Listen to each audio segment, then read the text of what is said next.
Hey you, let me tell you a story. A story of how for years I have struggled to stay consistent. A story of how I let helping others be an excuse to helping myself. A story about how I let learning on other people's dollars and spreading their messages mute my own. A story of how I made the excuse that somehow my art isn't good enough. A story that somehow around the next bend is when it will be my time. A story of how my own bullshit gets in the way. Can you relate? You suck. Why can't you keep up with your videos? You should just quit. I think many who know me would be surprised to think that I suffer from the same thoughts perhaps they also have. The thoughts that somehow I'm not enough. You see, I'm in a position of leadership in my life because somehow it just happens. I mean that.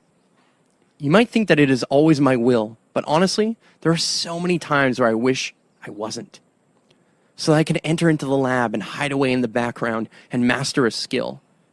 Mainly because I feel I have none in the category that matters to me most. I have traveled the world looking for a space for me to do that properly.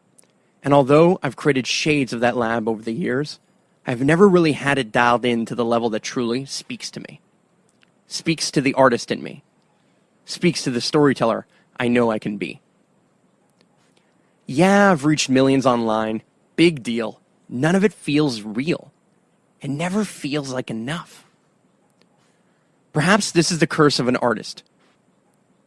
To make your art and never truly feel satisfied with it. Push harder, try something new, feel like you're getting somewhere, and bam, I watched something on YouTube. Fuck. They are so damn good. Why the fuck do I suck? What is it that keeps me from doing the same? The hardest part of that answer is, it's just me. I'm the only person.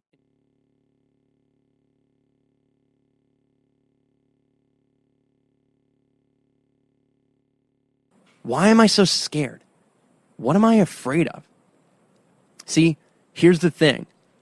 I want to do it with my friends, with the people who make me laugh, and the people who make me feel like somehow me being around is valuable. I can get paid thousands of dollars for what I know, and yet I don't always feel like what I can share is worth anything. It feels like I'm so small sometimes. However, out of the smallest things can come the most majestic of creations. For in every seed is the DNA of what makes the tallest of trees. Today, though, there is something different. I committed to a new space. A space I get to call my new home, but also a space that will remove all barriers to creative expression. A hub for artists of all kinds to come and play. Not for anything other than because it feels good. Telling stories for me. To document the journey. To set myself free. You see, for years I have been in fight or flight, letting my anxiety push me forward to be productive. Drive me forward. And although overcoming such is a process, I am choosing a new driving force. Nostalgia drives me, capturing the perfect light of a perfect moment, sharing what I see with my eyes when I slow down enough to listen. Thank you for all of you who have and continue to support me along the way. This anxiety has crippled me, but I live to fight another day. This time, though, not through fear or this need of feeling anything other than I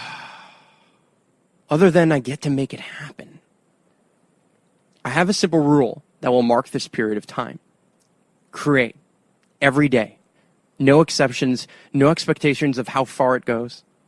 So this April 1st, I enter a new space. I set sail on yet another journey. And that's no joke.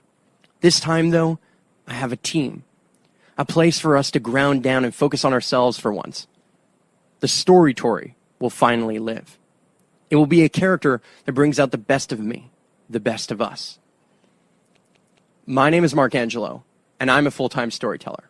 And this is my story.